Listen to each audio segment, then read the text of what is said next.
dark side of Sam Altman. Everyone knows ChatGPT. For some, it's the most revolutionary creation since the birth of the internet. For others, it's the beginning of something terrifying. A machine that could one day outthink, outperform, and outmaneuver its creators. Hey ChatGPT, I want to apologize to my grandma for being really late. But very few truly know the man who brought it to life. A man driven by vision, power, and an unshakable belief in technology's destiny.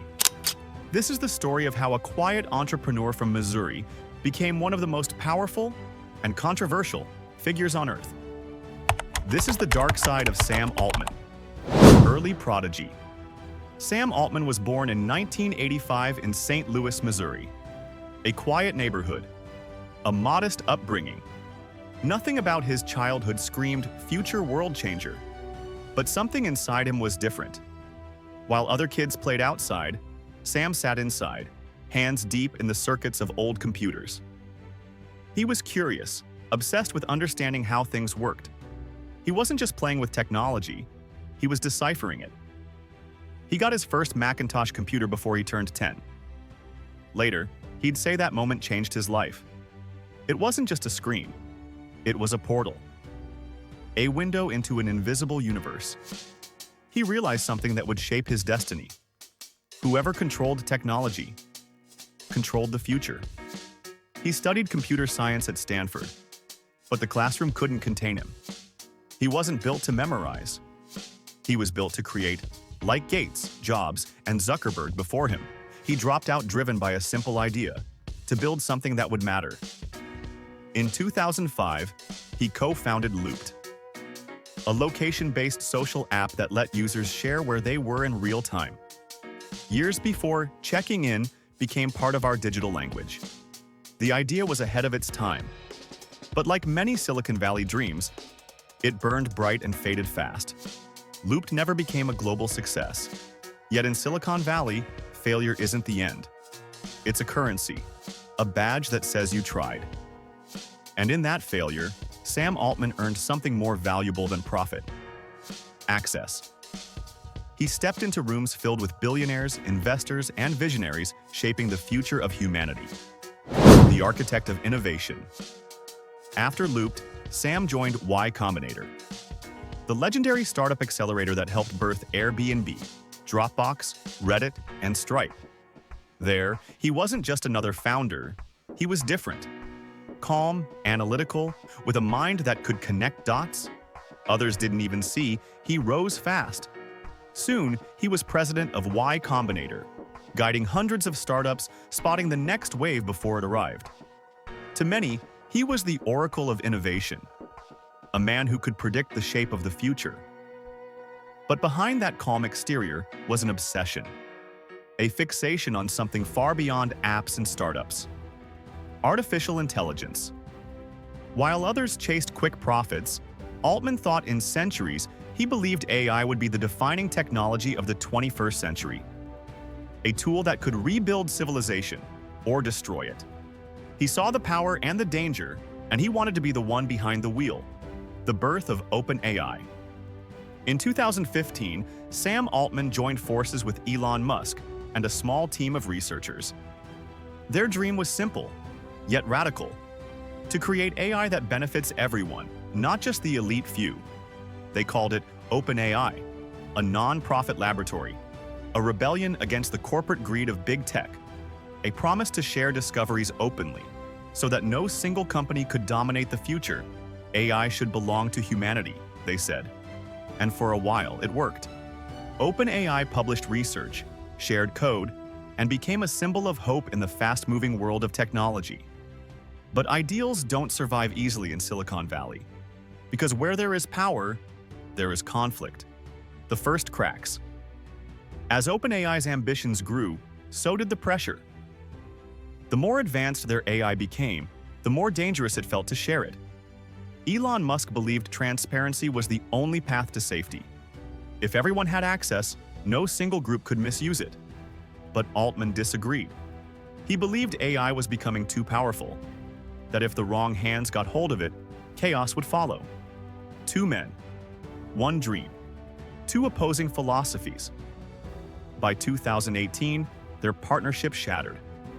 Musk left, frustrated. He accused Altman of betraying OpenAI's founding promise of openness. Altman, now in charge, quietly shifted gears. OpenAI wasn't just about research anymore, it was about control, from nonprofit to powerhouse. Officially, OpenAI remained a nonprofit. But behind the curtain, Sam Altman built a new structure. OpenAI LP, a capped profit company. It could take billions from investors, but promised to limit their returns. To the outside world, it sounded noble. In reality, it was a masterstroke, a way to attract funding without losing control. Then came Microsoft. In 2019, they invested $1 billion. That number would multiply again and again. OpenAI, once the rebel child of Silicon Valley, was now tied to one of the biggest corporations on Earth. Altman defended the move. He said massive resources were necessary to ensure AI developed safely. To him, control meant protection.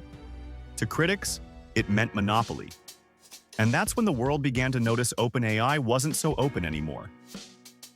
The birth of ChatGPT, November 30th, 2022. A date that would mark the start of a new era. OpenAI released a small online chatbot.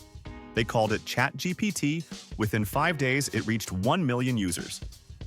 By the end of the year, it had hundreds of millions. It could write essays, compose music code programs, and talk like a human. Students used it to write their papers. Businesses used it for marketing. Writers, programmers, and dreamers began to treat it like a digital partner. For the first time, humanity wasn't just using a tool. It was conversing with intelligence. ChatGPT didn't just disrupt the internet, it redefined what it means to think. The world reacts. Teachers panicked. Writers trembled. Programmers celebrated. And governments, confused and frightened, began to question if artificial intelligence should be treated like nuclear technology. Because for the first time, the threat wasn't physical. It was intellectual. ChatGPT could mimic human reasoning, emotion, and creativity. It could hold conversations, generate knowledge, even imitate empathy. And while it was only the beginning, everyone knew what was coming next. A race for something far more powerful. Artificial general intelligence. A system that could think, plan, and act entirely on its own. And at the center of that race stood one man, Sam Altman, the prophet of AI, the man who promised to guide humanity safely through its most dangerous invention. He became the face of the revolution. He testified before the US Congress. He spoke of safety, transparency, and moral responsibility. He warned that AI could go wrong, that it could lead to disaster if left unchecked. But each time he spoke of danger, OpenAI released a more powerful model, GPT-4, GPT-4 Turbo, and then the rumored GPT-5, a system said to reason, analyze, and plan with frightening accuracy. To many, it seemed like a paradox. A man building the most powerful creation on Earth, while asking the world to help him control it. It was like watching someone build a rocket, warn that it might explode, and then press the launch button anyway. The God in the Machine. Inside OpenAI's sleek headquarters in San Francisco, behind glass walls and guarded doors, hundreds of engineers and researchers worked in secrecy. They were no longer just building software. They were exploring the nature of thought itself. Rumors spread of internal models capable of reasoning, of systems that could teach themselves, of programs that might one day rewrite their own code. Was this still technology? Or was it something more? Some called it artificial general intelligence, a consciousness made by human hands. A mind that could outperform humanity in nearly every way. OpenAI called their future project Q-Star, a name whispered across tech circles like a myth. A secret effort to build a system that could solve problems even human experts couldn't. If true, it meant AI had crossed the threshold, and Sam Altman knew it. In interviews, he admitted, "We are playing with something we don't fully understand." Yet even with that awareness, he continued pushing forward. Faster, bigger, stronger. The prophet warning of the apocalypse was also the one summoning it. The power struggle. By late 2023, cracks began to form inside OpenAI. A conflict of belief, philosophy, and control. Board members grew uneasy. Some feared Altman's relentless speed. They questioned whether OpenAI still followed its original mission, to benefit all of humanity. Then, without warning, Sam Altman was fired. The board claimed he was not consistently candid about the company's direction. The world froze. The most powerful man in AI, gone overnight, employees were shocked, the tech industry went silent. And then, chaos erupted. Over 700 OpenAI employees signed a letter threatening to quit unless Altman was reinstated. Microsoft, already deeply tied to OpenAI, offered to hire every one of them instantly. It was a corporate rebellion, a standoff that revealed just how much influence Sam Altman truly held. 5 days later, he returned, triumphant, untouchable. The board that removed him was gone. A new one stood in its place. Sam Altman was back, more powerful than ever. The Paradox of Sam Altman. Sam Altman often says he fears artificial intelligence could destroy civilization.